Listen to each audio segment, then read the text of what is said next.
Bonjour Stéphane Kouakou, comment allez-vous? Très bien. Merci. Stéphane Kouakou, vous êtes concepteur du défi épargne. Oui.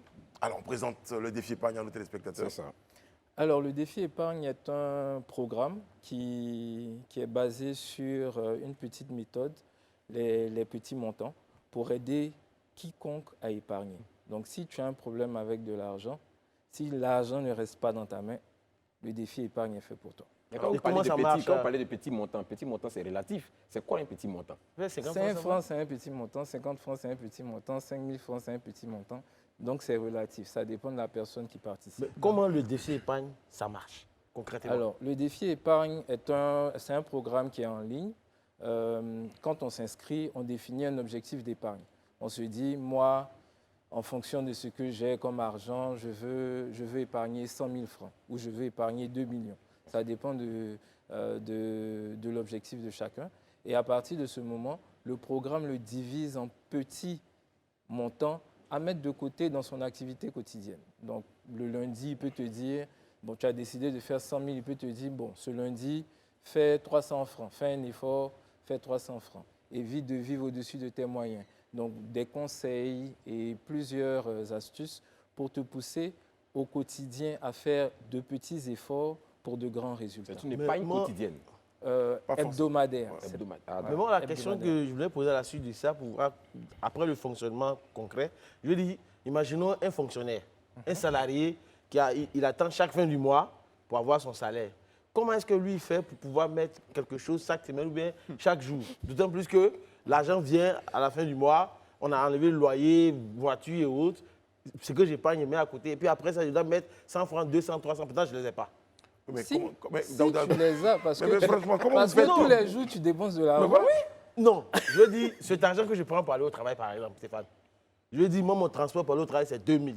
Oui. Je sais que les 2000, que je le veuille ou non, je vais les dépenser. Okay. Or, ma seule source de revenus, c'est mon salaire. OK. Maintenant, il arrive que c'est 2000 francs le transport. Et puis, certains jours, tu te dis, ah, je vais me faire un gros petit plaisir. J'ai 5000 francs dans ma poche. Je vais prendre 3000, je vais les dépenser. Alors que tu peux éviter de les dépenser et mettre cet argent de côté. Donc, le programme t'encourage en fait à faire attention à chacune de tes dépenses. Donc, en faisant attention à chacune de ces dépenses, on met de l'argent de côté. Oui, moi, j'aime bien C'est très bien. le concept. Ça me donne une bonne idée là, parce que je crois que j'ai du poulet quand même que je vais consommer de moins en moins payé. J'aime bien le concept, mais j'aime surtout le mot épargne, parce Oui. qu'en français, enfin à l'infinitif, le verbe épargner, c'est-à-dire protéger. Voilà, préserver de quelque chose, Mettre d'un de danger. côté. C'est ça. Voilà, et en anglais, c'est savings. Savings. Donc, voilà, etc. C'est très, très intéressant. Mais quand on touche, par exemple, comme beaucoup de nos compatriotes, le SMIC, avec un taux d'inflation qui est autour de 5 à 6 comment est-ce qu'on peut épargner quand on est, par exemple, un père de famille, une épouse et 3 enfants? Comment est-ce qu'on fait? Alors, la base, en effet, c'est vraiment de pouvoir contrôler son niveau de dépenses avant de pouvoir épargner. Et je pense qu'il y a un autre mot qui est important, c'est l'objectif. Oui, c'est Parce l'objectif. qu'en fonction de ce que vous gagnez, vous fixez un objectif. Parce que si vous gagnez juste le SMIC, Alain, vous ne vous donnerez pas, donc, quel que soit tout le programme d'épargne, 1 milliard par mois, ça ne marchera pas. Alors, dans bien des cas, quand on a un revenu très faible, on ne peut pas épargner. Donc, c'est important aussi de l'intégrer comme point de vue de départ. Mais beaucoup de personnes jugent qu'elles ont un revenu faible, mais vont tous les week-ends prendre des verres, Les extras, oui, c'est ça. vont avoir de nombreux extras. Si ce qui est essentiel à ma vie n'est pas couvert par mon revenu est faible. Donc, mon alimentation, mon loyer, donc des charges qui sont vraiment essentielles. Ce qui vient en extra pour ses propres loisirs, ça, on peut prendre la décision à un moment donné de se dire, je ne fais pas ce loisir parce que je dois épargner dans le but d'atteindre un objectif plus tard. Alors, Voilà. à partir de quel niveau de revenus une personne est-elle en mesure d'épargner? On ne va pas définir le niveau de revenu, on va définir le niveau de charge personnelle. Un adolescent qui vit chez ses parents, qui n'a pas de charge, mais qui a un argent de poche, peut épargner parce que son niveau de charge est très faible. L'argent...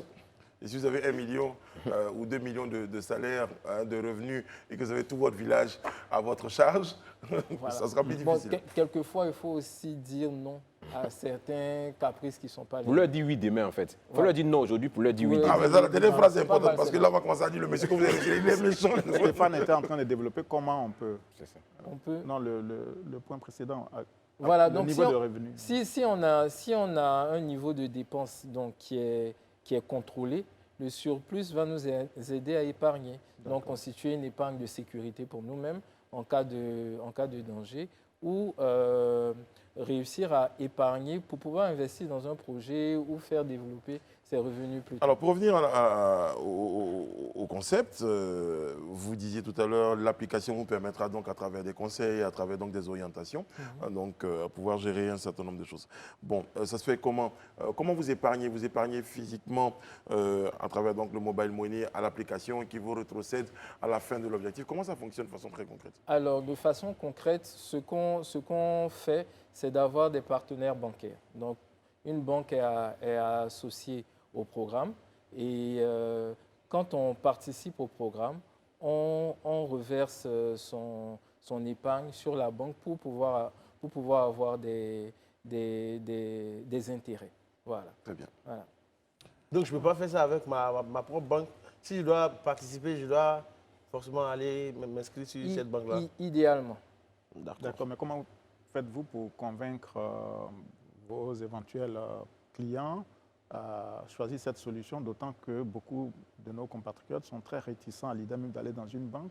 Aujourd'hui, ce sont plutôt les mobile money qui fonctionnent bien, qui marchent. Alors, en fait, ce qui est intéressant avec certains partenaires bancaires, c'est la rémunération de l'épargne. Voilà. Donc, la banque permet d'avoir une rémunération plus ou moins intéressante sur son épargne. Donc, ce n'est pas juste une économie, donc l'accumulation de son capital, mais son capital a une rémunération. Donc, c'est l'avantage qu'on a de le faire avec une banque. Très bien.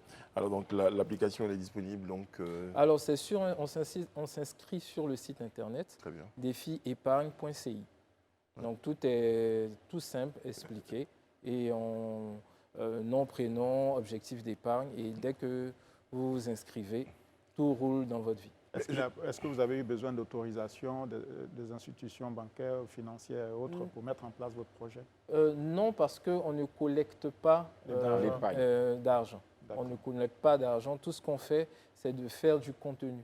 C'est de présenter en fait le contenu, comment faire pour y arriver, mais il n'y a aucun flux financier. Vous les dirigez ensuite vers les banques. Moi, en fait, ça me fait plaisir de vous retrouver sur le plateau parce qu'on voit sur Instagram, sur les réseaux sociaux, c'est même histoire des défis épargne. À un moment donné, je n'y comprenais plus rien. Okay. On voit 10 000 personnes parler des défis épargne. Je ne savais pas que derrière, il y avait la banque, tout ça derrière. En fait. Je pense qu'il y a une conscience de plus en plus de beaucoup d'opérateurs sur l'éducation financière. Donc, on a démarré le défi épargne il y a 3-4 ans. Et de plus en plus, voyant que le défi épargne a réussi à éduquer de nombreuses personnes et il y a eu vraiment de belles histoires de personnes qui ont assaini leur vie financière en participant au défi épargne, à partir de ce moment, beaucoup d'initiatives ont commencé à se créer et plusieurs personnes ont pris à cœur en fait l'éducation financière. D'accord. En tout cas, quand on vous écoute, on a vraiment l'impression que tout roule. Comme vous avez dit, hein, tout roule si bien. Mais après, vous nous indiquez un certain nombre de valeurs, donc la discipline, l'organisation, il faut être parcimonieux. En tout cas, il y a l'éducation financière, on va essayer de s'en tenir. Est-ce qu'il y a des frais de gestion, il y a des taux? Le programme est complètement gratuit. Chez le partenaire bancaire, les conditions de banque vont s'appliquer. Le taux d'intérêt sur les Le taux d'intérêt est de minimum 3,5 comme chez la plupart des banques. C'est quoi le site? Est-ce qu'on peut l'avoir? Défiepargne.ci. arrêtez de mettre l'argent dans les boîtes à la maison. Exactement. Parce qu'il y a un risque. Parce que souvent, le cuisinier peut partir avec Allumé avec une somme importante. Et les cigares. Voilà, donc on parle de bancarisation, mais il y a aussi de la sécurité quand même, et il y a des objectifs.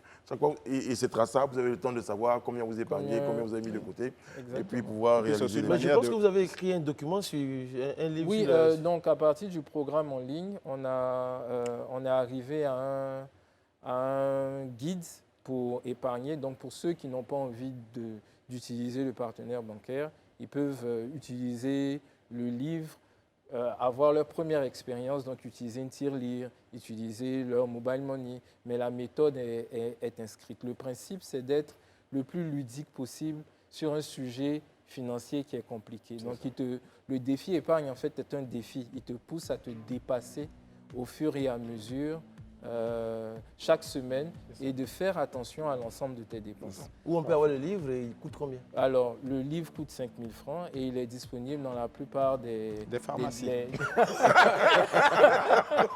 Pas mal. Ouais, mais ça, c'est un remède aussi, et je suis d'accord avec Alex. Je pense bon, que plus sérieusement. ça doit être dans le rayon santé. de toutes les bonnes librairies. Voilà, dans toutes Exactement. les librairies. Ouais, parce que, bon, j'avoue, j'avais une boîte à la maison. Tu vas la casser ce soir. Je l'ai toujours cassée, je la casse, je la rachète, je la casse. Donc je pense que je vais acheter le livre et puis je vais m'abonner. Je vais aller sur la plateforme. On va rappeler donc www.defiepargne.ci. Merci Stéphane Kouakou, merci beaucoup d'avoir été sur notre plateau. Merci.